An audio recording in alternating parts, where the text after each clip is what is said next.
So I took to Facebook and Instagram and asked you guys to send in any questions you might have for a little Q&A. We're trying to build some of the content on the channel, and I thought I'd put it out there. Silly or not, I've not really looked at the questions yet, so we will see. Let's go. Oscar Salt asks, how did you get started making pedals? So I started in probably 2015, early 2015, just making clones of like basic fuzzies, like one knob drives and one knob fuzzies and stuff like that. Sold them on Facebook in just plain enclosures, just on like various gear groups and whatever.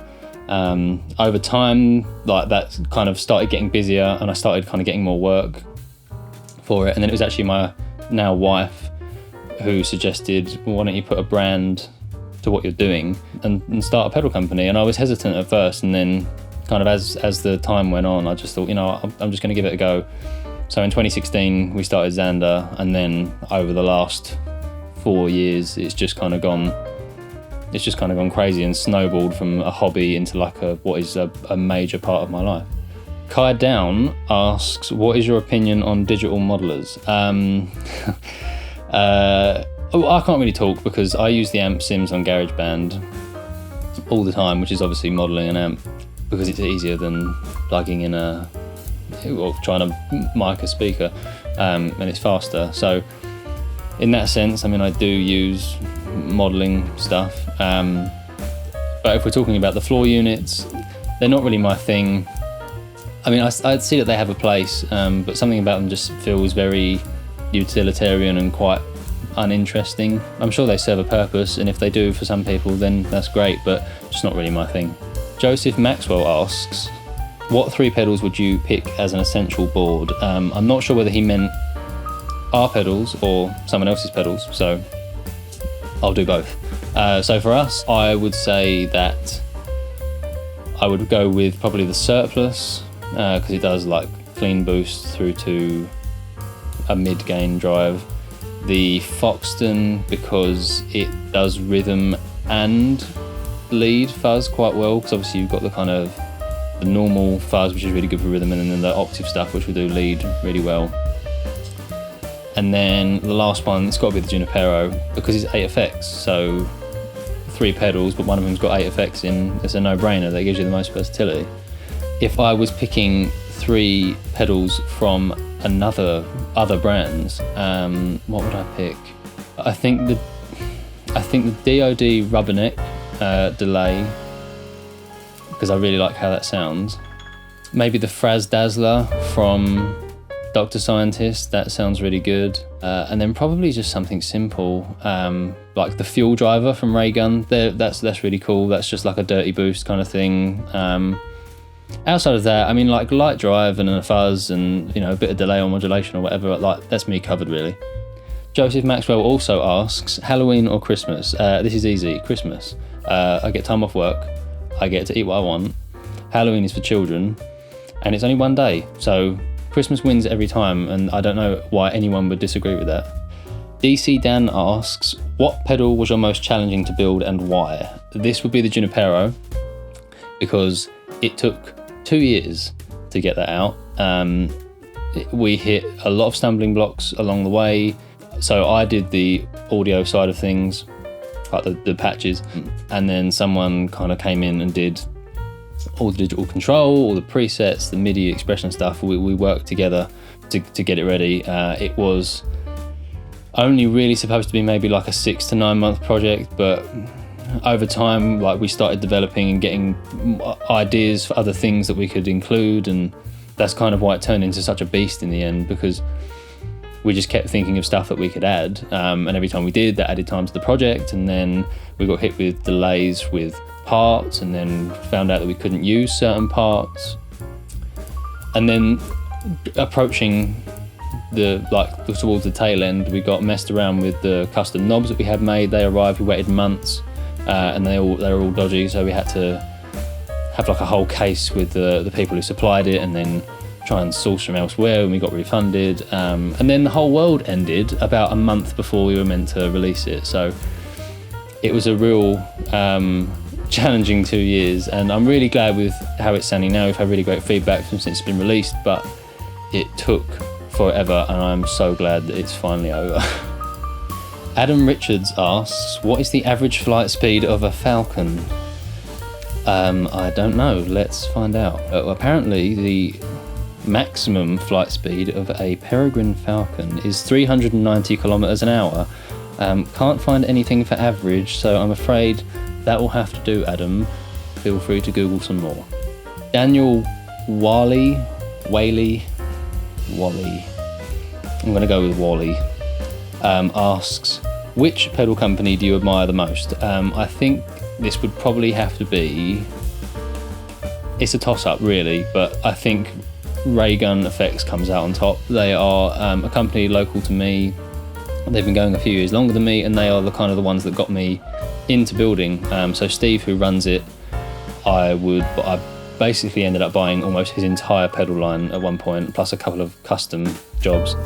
It kind of showed me that as a one-man, it was kind of cool because he's a one-man band, and like seeing another guy do it, and and making success with it was really good. And he's in a really good band as well that I'm really into, and like the kind of sounds that he was getting, so it's kind of perfect. He's a really nice guy. I drive down there and I pick up stuff and we chat for ages, and then ultimately, a few years later, we ended up to do a collaboration. So back in 2019, we did the Avalanche Soda, which is a circuit from our Avalanche, and then his Soda Drive.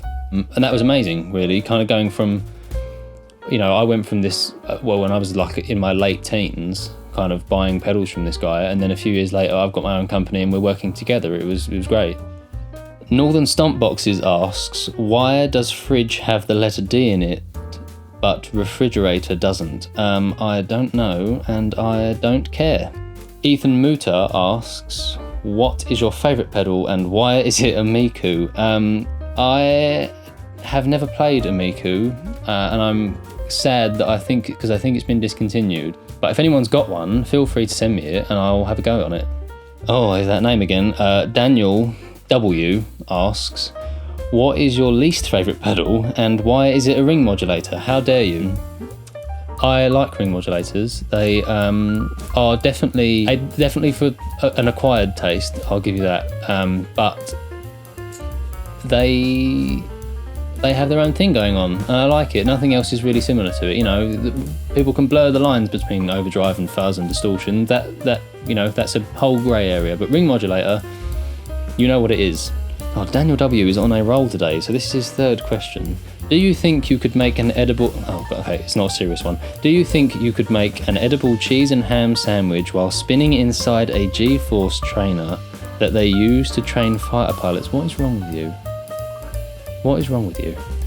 No, I don't think I could. I don't particularly like roller coasters, let alone a G-Force trainer. I think I would be very sick and there would be ham and cheese everywhere. Rowan Diskin asks, when are you going to finally get around to doing a Smashing Pumpkins themed pedal? Cutting, really? Thank you for that. Obviously we have the American Geek and the Siva, so I don't know, Rowan, when are you?